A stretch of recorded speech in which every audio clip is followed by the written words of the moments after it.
राजस्थान की वीर भूमि जैसलमेर के समीप एक ग्राम स्थापित हुआ जिसका नाम था जोगीदास, जो वर्तमान में फतेहगढ़ तहसील के अंतर्गत आता है। इस गांव को जैसलमेर के महारावल के तीसरे बेटे पंचायन दास जी के पुत्र पृथ्वीराज के पुत्र ठाकुर जोगीदास जी ने बसाया था। ठाकुर जोगीदास जी अत्यंत धर्मपरायण और न्यायप्रिय शासक थे। उनकी दो रानियां थीं। जोगीदास जी की पहली पत्नी का नाम राजकमर था, जो बाड़मेर जिले के दलपत सिंह पुत्र श्री रतन सिंह की पुत्री थी। जोगीदास की दूसरी पत्नी का नाम बदन कमर था, जो खिमसर के श्री अर्जुन सिंह पुत्र श्री गोपाल दोसात की पुत्री थी। किंतु दुर्भाग्यवश उनका आंगन सूना पड़ा था। वंश वृद्धि की चिंता में निमग्न ठाकुर जोगीदास जी ने एक दिन अपने ऋषि की आज्ञा से अपनी कुलदेवी की शरण ली। उन्होंने कुलदेवी को प्रसन्न करने के लिए घोर तपस्या और कठोर व्रत धारण किए।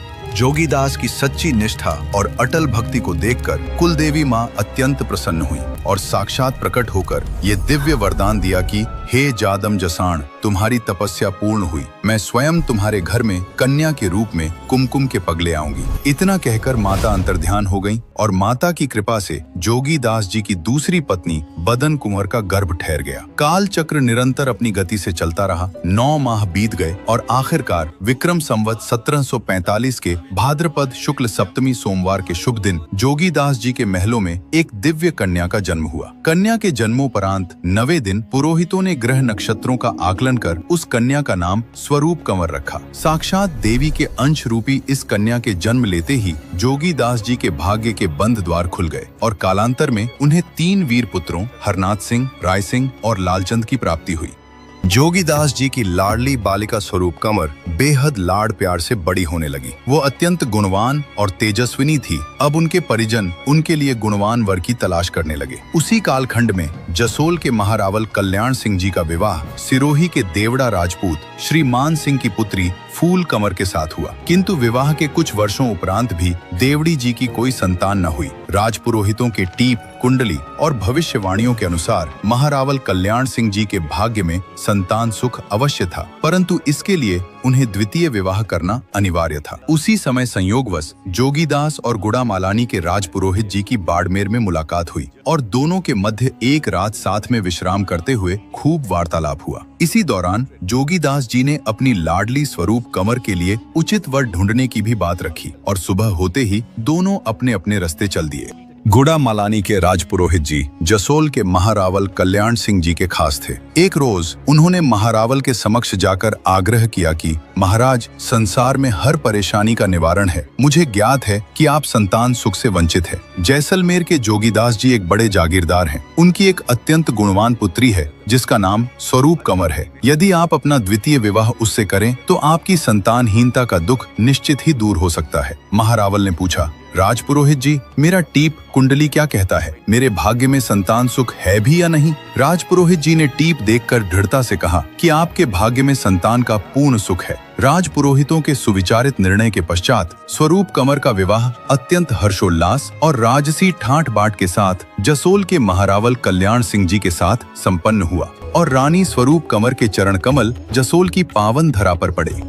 रानी भटियानी जी यानी स्वरूप कंवर जसोल पधारी। कल्याण सिंह जी की पहली पत्नी देवड़ी जी ने उनका बड़े ही आदर और सम्मान के साथ स्वागत किया। उन्हें रावले अर्थात महल में ले गई और गुजरते समय के साथ साथ दोनों रानियां प्रेम से रहने लगी। स्वरूप कंवर सदैव पूजा पाठ और भगवान का स्मरण करते हुए भक्ति में लीन रहती। शादी के तुरंत बाद ही माता ने गर्भ धारण किया और विवाह के ठीक 9 माह बाद उन्होंने एक पुत्र को जन्म दिया। रावल सा अत्यंत प्रसन्न हुए। पूरे जसोल में खुशियां छाईं, मिठाइयां बांटी गईं। राजपुरोहितों द्वारा हुए नामकरण संस्कार में कुंवर सा का नाम लाल बन्ना रखा गया। रानी स्वरूप कंवर के सुझाव से देवड़ी जी ने भी भगवान का स्मरण और पूजा पाठ करना प्रारंभ कर दिया, जिसके फलस्वरूप कालांतर में उन्हें भी एक पुत्र रत्न की प्राप्ति हुई जिसका नाम कुंवर प्रताप सिंह रखा गया। अपने प्रांगण के पालने में दोनों पुत्रों को झूलता देख रावल कल्याण सिंह जी ने कहा, मेरे तो भाग्य ही खुल गए। पूरे राजमहल में खुशियों की लहर थी और दोनों रानियां भी प्रसन्न थीं। महलों की शांति एक कुटिल दासी को रास न आई और उसने देवड़ी रानी के कान भरने प्रारंभ कर डाले। रिश्तों में विष घोलते हुए दासी ने देवड़ी जी से कहा, मुझे तो आपकी बर्बादी दिखाई दे रही है रानी सा। भाग्य का संयोग देखिए, महारावल जी को लगने लगा है कि रानी भटियाणी के आते ही उनके भाग्य खुल गए, जिससे आपका मान कम हो गया है। उनका पुत्र लाल बन्ना कुंवर प्रताप से बड़ा है, राजगद्दी अर्थात पटवी का वही उत्तराधिकारी बनेगा और आपके कुंवरसा को तो सिर्फ दारोगा यानी सेवक का काम सौंपा जाएगा और महल में आपका स्थान एक दासी के बराबर होकर रह जाएगा। हे भगवान, देवड़ी जी की ऐसी दुर्गति मुझसे तो नहीं देखी जाएगी। ऐसे दिन देखने से पहले भगवान मुझे अपने पास बुला ले। दासी के इन कुटिल वचनों से देवड़ी जी के कलेजे में ईर्ष्या की आग धधक पड़ी और उनका ममता का आंचल काले जहर से इतना भर गया कि वे लाल बन्ना को रास्ते से हटाने के लिए षड्यंत्र रचने पर उतारू हो गई। श्रावण मास की सुहावनी ऋतु आई। तीज के पावन पर्व पर बाग में ढोल बजने लगे। रानी भटियाणी जी को घूमर नृत्य और झूला झूलने का अत्यंत शौक था। कुल की सभी स्त्रियां 16 श्रृंगार कर राजमहल पधारी। रानी भटियाणी जी ने देवड़ी जी से भी साथ चलने का आग्रह किया, किंतु देवड़ी जी के मन में तो पाप जन्म ले चुका था। उन्होंने इसे उचित अवसर मानकर सिरदर्द का बहाना बनाया और साथ चलने से इनकार कर दिया। भटियाणी जी 16 श्रृंगार कर देवड़ी जी से यह कहकर बाग की ओर प्रस्थान कर गईं कि लाल बन्ना सो रहे हैं, कृपया आप उनका ध्यान रखना। भटियाणी जी के जाते ही कुटिल देवड़ी रानी ने निद्रा में लीन मासूम लाल बन्ना सा को जगाया और उनके दूध में विष मिला दिया। विष का पान करते ही कुंवर लाल बन्ना ने वहीं अपने प्राण त्याग दिए। उधर बाग में कदम रखते ही माता भटियाणी के हृदय में मानो अग्नि प्रज्वलित हो उठी। ममता के अंतर्मन ने अनिष्ट को भांप लिया और भटियाणी जी नंगे पांव ही राजमहल की ओर दौड़ पड़ी।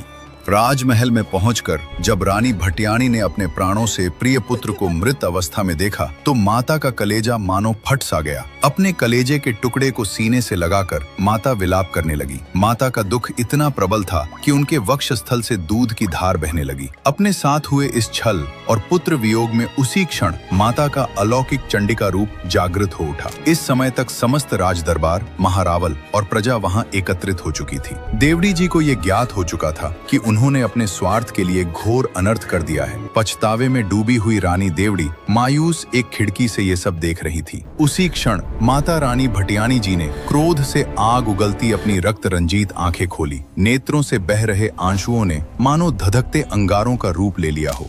उन्होंने खिड़की की ओर देखकर भयानक गर्जना करते हुए कहा, आपने तो हमारे वंश को ही नाश कर दियो। सतीरी रति चुनाव, मैं इस दगाबाज संसार रो पानी भी नहीं पीऊंगा। इतना कहकर माता रानी भटियाणी ने अपने पुत्र लाल बन्ना के मृत शरीर को गोद में उठाया और श्मशान की ओर अग्रसर हुई। लोगों ने जब यह अद्भुत दृश्य देखा तो भयभीत हो उठे, क्योंकि माता की असीम शक्तियों के कारण उनके चरण भूमि से 1 फुट ऊपर वायु में चल रहे थे। श्मशान में आसन ग्रहण करते ही माता के सतीत्व और तपोबल के कारण बिना किसी साधन के स्वयं ही अग्नि प्रज्वलित हो उठी और माता अपने पुत्र सहित उसी अग्नि में सती हो गईं। संपूर्ण जसोल में शोक की लहर दौड़ गई। उधर जोगीदास गांव में विश्राम कर रहे जोगीदास जी ने एक अनहोनी भरा स्वप्न देखा। नींद खुलते ही उन्होंने रामा मिरासी को बुलाकर आदेश दिया कि वह सीधे जसोल जाए और स्वरूप कंवर से मिलकर उनका हालचाल लेकर आए। रामा मिरासी अपनी पत्नी को लेकर जसोल के राजमहलों में आ पहुंचा। किसी का इतना साहस न हुआ कि रामा को सच्चाई बता सके। रामा मिरासी के बार बार पूछने पर दासियों ने बहाना बनाते हुए उसे बताया कि भटियाणी सा तो ऊपर वाले महल में है। इस दुखद घटना से पूर्णतः अनभिज्ञ मिरासी ऊपरी महल के द्वार पर जाकर बैठ गया। बार बार पुकारने पर भी जब कोई प्रत्युत्तर नहीं मिला तो रामा माता की स्तुति में गायन करने लगा। अरे बोल यादो खोल मारी जसोल री धिनियाणी देवी। तभी एकाएक बंद कपाट स्वयं ही खुल गए और माता भटियाणी साक्षात वहां प्रकट हुई। उन्होंने मिरासी को 36 पकवानों का भोजन करवाया, वस्त्र और शाही स्वर्ण आभूषण भेंट किए। माता ने मिरासी से कहा कि महारावल सा से कहना कि ये सब भटियाणी सा ने दान दे दिया है। अब आप मुझे चांदी की 2 अंगूठी वाले ऊंट दे। प्रस्थान के समय रानी भटियाणी सा ने कहा, मिरासी एक बात बोलूं, थाने डर तो नहीं लागेला। रानी सा आपरे होते हुए रामा ने कैडो भय। तब माता ने कहा, मैं अब इस संसार में नहीं हूँ और डरने की कोई जरूरत नहीं है। आप घर जाकर मेरे नाम की अगरबत्ती और छर्जा करना तो आपको नित्य ही एक सोने की मोहर मिलेगी, परंतु ये रहस्य किसी को मत बताना, अन्यथा मोहरों के स्थान पर केवल अनाज व वस्त्र ही मिलेंगे। इतना कहकर माता अंतर्ध्यान हो गई। मिरासी वो दान लेकर रावलसा कल्याण सिंह जी के पास आया और कहा कि हुक्म, स्वरूप कंवर ने भेंट दी है और आपसे चांदी की अंगूठी वाले ऊंट लेने का आदेश है। रावलसा अचरज में पड़ गए कि ऐसा कैसे हो सकता है। भटियाणी जीसा को तो गुजरे हुए 6 दिन बीत चुके हैं, लेकिन जब रावल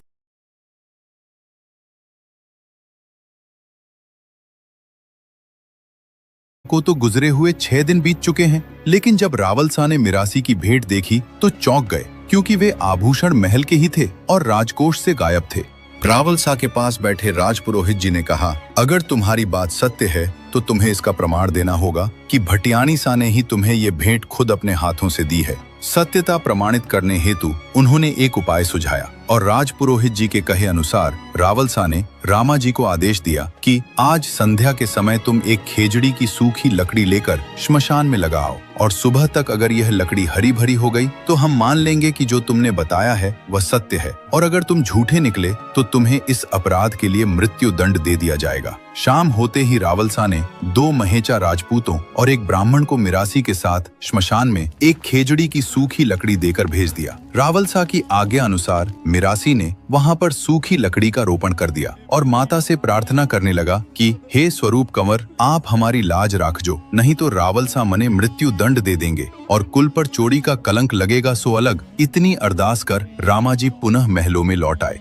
अगले दिन सुबह जब राजपुरोहित जी ने दरबारियों सहित शमशान में जाकर देखा तो ये देख आश्चर्यचकित हो उठे कि सूखी लकड़ी अब पूर्णतः हरी भरी हो चुकी थी। जब राजमहल में आकर रावलसा को यह बात बताई गई तो रावलसा को यकीन नहीं हुआ और उन्होंने कहा, मैं खुद वहां जाकर देखूंगा। सभी के साथ रावलसा कल्याण सिंह जी वहां आ पहुंचे और जो देखा उससे उनकी आंखें खुली की खुली रह गईं। पूरे श्मशान में चारों ओर चमत्कारिक दिए जल रहे थे और वही सूखी लकड़ी थी जो अब हरी हो चुकी थी। महारावल कल्याण सिंह जी समझ गए कि ये सब असीमित शक्तियों वाली भटियाणी सा का ही चमत्कार है। उन्होंने अपने दोनों हाथ जोड़कर माता से क्षमा मांगी और कहा, भटियाणी सा, मुझे क्षमा करना, मैं समझ चुका हूँ कि ये सब आपका ही चमत्कार है। रावलसा ने उसी क्षण उस स्थान पर मंदिर बनवाने का आदेश दिया जहाँ आज बहुत बड़ा धाम है। मिरासी भी माता को धन्यवाद कर सकुशल अपने गांव जोगीदास लौट आया।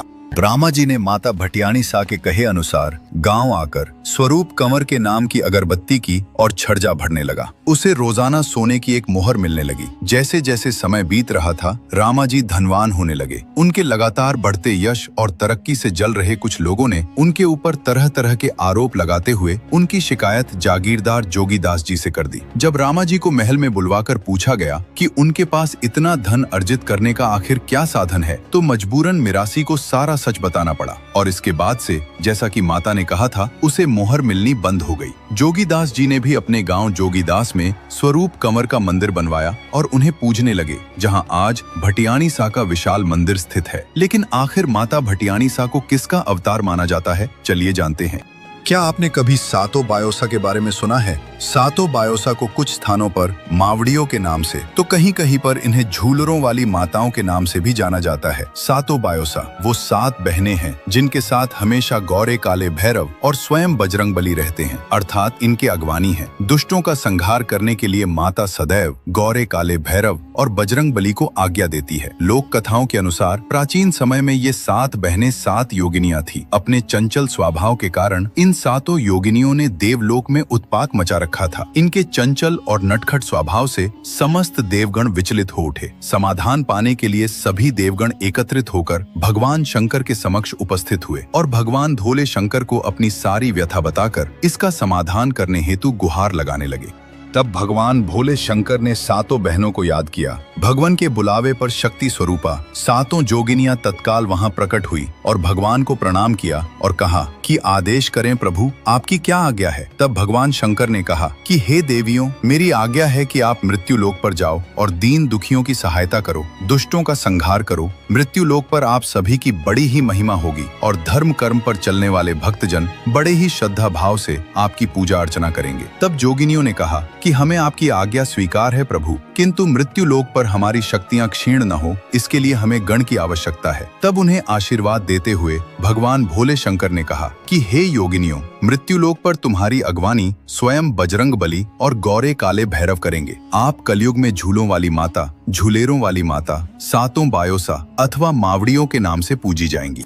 सातों बायोसा काले गौरे भैरू जी और स्वयं बजरंग बली की अगवाही में झूले पर सवार होकर देवलोक से मृत्युलोक अर्थात भूलोक की ओर रवाना हुई। यह भी एक कारण है कि सातों बायोसा को झूलों वाली माता अथवा झूलेरों वाली माता कहा जाता है। आपको बता दें कि राजस्थान, मारवाड़ और सिंध के लोक इतिहास में सात बायोसा अर्थात सातों माताएं या सातों बहनें साक्षात आदिशक्ति माँ हिंगलाज का ही अवतार मानी जाती हैं। चारण कुल के परम भक्त मामड़ जी की कठोर तपस्या से प्रसन्न होकर माँ हिंगलाज ने विक्रम संवत 808 चैत्र शुक्ल नवमी को उनके घर एक साथ 7 कन्याओं के रूप में जन्म लिया। इन्हीं 7 अलौकिक बहनों को मरुभूमि में आदर और श्रद्धा से 7 बायोसा कहा जाता है। इन सातों देवियों के मूल नाम इस प्रकार हैं: आवड़ माता, आशी माता, सेसी माता, गेही माता, रूपी माता, छुरटी माता और लांग माता। इन सातों देवियों में आवड़ माता का सबसे प्रमुख स्थान माना जाता है। इन सातों बहनों के साथ इनके एक भाई ने भी जन्म लिया था, जिनका नाम मेहड़ जी रखा गया, जो साक्षात भैरव जी का ही अवतार था।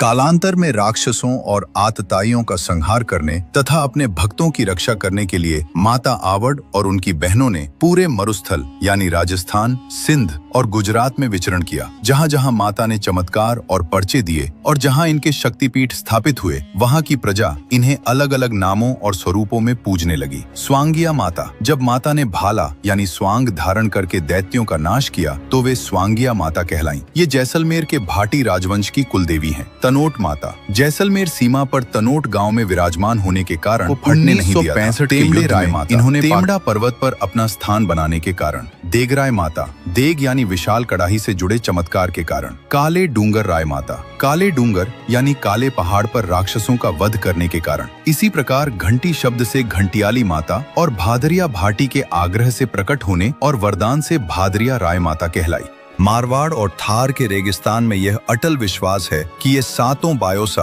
आज भी अदृश्य रूप में एक साथ विचरण करती हैं। जब भी कोई राह भटका मुसाफिर, बीमार व्यक्ति या घोर संकट में फंसा भक्त सच्चे मन से हे सात बायोसा मेरी रक्षा करो पुकारता है, तो ये सातों बहनें साक्षात ढाल बनकर अपने भक्त की रक्षा के लिए दौड़ी चली आती हैं। जैसा कि कथा में बताया गया है, सातों बहनें यानी आवड़ माता आदि साक्षात माँ हिंगलाज, जो कि बलूचिस्तान स्थित महाशक्तिपीठ है, का सीधा अवतार थी। माँ हिंगलाज ने ही मामड़ जी चारण के घर 7 कन्याओं के रूप में जन्म लिया था। रानी भटियाणी सा यानी स्वरूप कंवर का जन्म भाटी वंश के ठाकुर जोगीदास जी के घर कुलदेवी की घोर तपस्या के बाद हुआ था। जैसलमेर के भाटी राजवंश की कुलदेवी स्वांगिया माता है और स्वांगिया माता कोई और नहीं बल्कि 7 बायोसा यानी माँ आवड़ का ही एक स्वरूप है, जो स्वयं माँ हिंगलाज का अवतार है। अतः रानी भटियाणी सा को जिस कुलदेवी ने अपने स्वरूप में जन्म लेने का वरदान दिया था, वो कुलदेवी स्वांगिया माता या आवड़ माता सीधे तौर पर माँ हिंगलाज यानी आदि शक्ति का ही अवतार है।